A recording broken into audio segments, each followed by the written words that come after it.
We'll be reading the story The Lost Forest, and we'll be summarizing this story, The Lost Forest.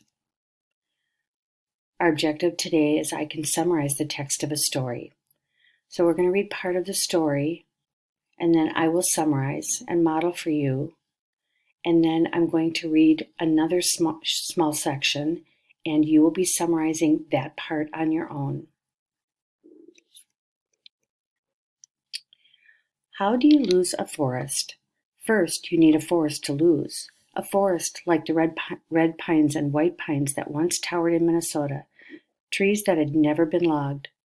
Trees so tall you had to crane your neck back, and even then you couldn't see their tops. Trees so big, two people could hardly wrap their arms around a single trunk. You might think a forest would be hard to lose, but in Minnesota in 1882, a survey crew lost a forest. Among those tall trees, black bears scratched for grubs, moose drank at creeks, eagles nested, redback salamanders laid eggs in old logs, and tiny coral root orchids grew. But the forest was lost, and it stayed lost, while those tall trees kept growing taller. The United States was growing too. In 1785, the Continental Congress passed a law to survey all the land in the new nation. Native people had lived and hunted, harvested and fished on the land for thousands of years. The land took care of them, and they took care of the land. But the government of the United States wanted their land, wanted that land to own and sell.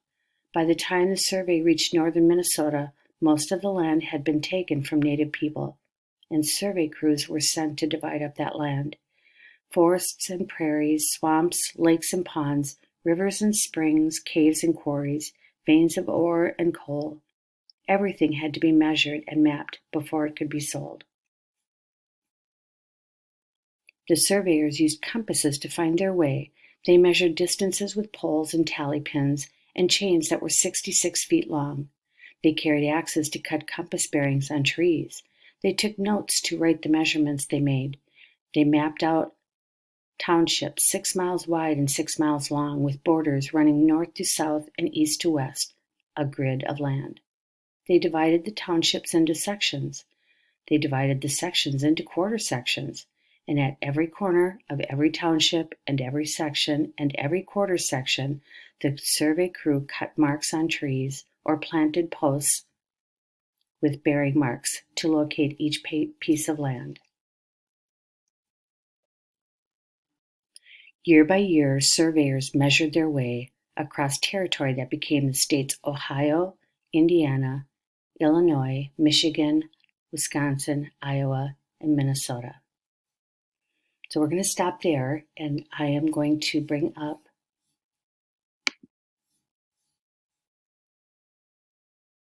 my summary sheet, and you will have one of these two. It's in a Google Slide assignment, and it does have a place for you to draw a picture, but you don't need to.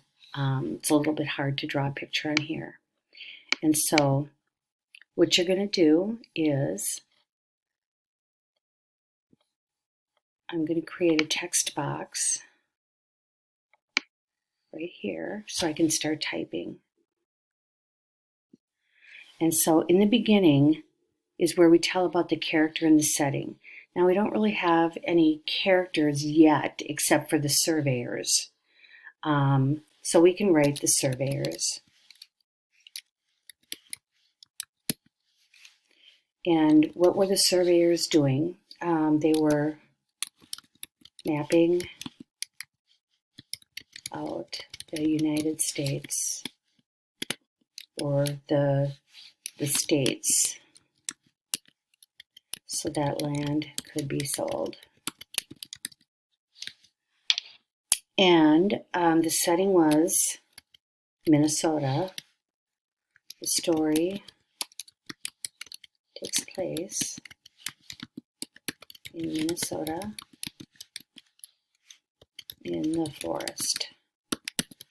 And it's probably a good idea if we make sure that we put in there when it takes place, because it doesn't take place recently. It takes place a long time ago. This happened This story takes place in, I'm just going to put the 1700s, which is a long time ago.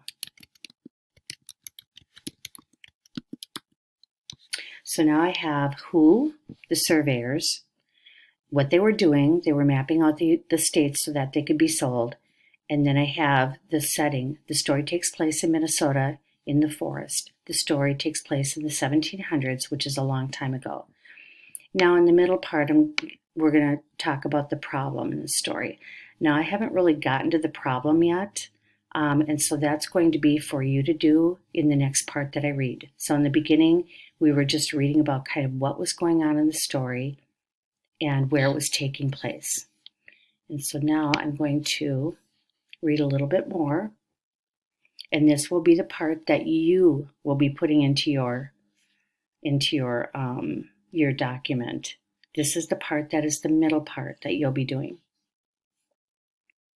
In the fall of 1882, Josiah R. King and his three-man crew were hired to survey 3 townships in the state of Minnesota. So I'm going to kind of think to myself, this is the start of the problem, I think. The crew brought all the things they needed to live on the land for months at a time: a canvas tent to sleep in, blankets to sleep under, flour and pork and beans, dried apples and rice and coffee, matches and frying pans and pails, a piece of cloth to use when mixing bread dough, extra nails for mending boots. The surveyors wore wool hats, coats with waterproof pockets, roomy pants of sturdy fabric, flannel underclothes, and wide-soled boots, and a large silk handkerchief to keep mosquitoes, gnats, and moose flies off their ears and necks. If you have ever walked through the woods, you know the land doesn't care about straight lines. Ridges rise up, streams meander, swamps sink underfoot. If you were trying to turn this rollicking land into straight lines on paper, you might make a mistake. Josiah King did. On a blustery, cold November day, he and his crew marked the corner of Township 150, Range 27, Section 34, and drew the map for Coddington Lake, about half a mile farther north than the lake actually was. Maybe they were in a hurry to get home before winter. Maybe they were confused by the swampy land. Whatever happened, Josiah King wrote in his surveyor's notes, "Water, very clear and deep, abounding in fish. There is no pine timber in the township." And so that's where we're going to stop for the middle part. So I want you to think about the middle part and what happened in the story. Now, you can go back and look at the text anytime you want to in this video. You can stop it, you can look at it. But I want you to think about what happened in the middle. So going back to our summary, in the middle, you're going to tell about the problem. So again, you're going to write who was having the problem. We have a new character. Who was having the problem, what the problem was, and you need to tell a little bit about where it was taking place, that kind of thing. And so once you're done with the middle part, you're going to submit it. Don't write the ending part because we haven't listened to the ending yet, and we will do that tomorrow.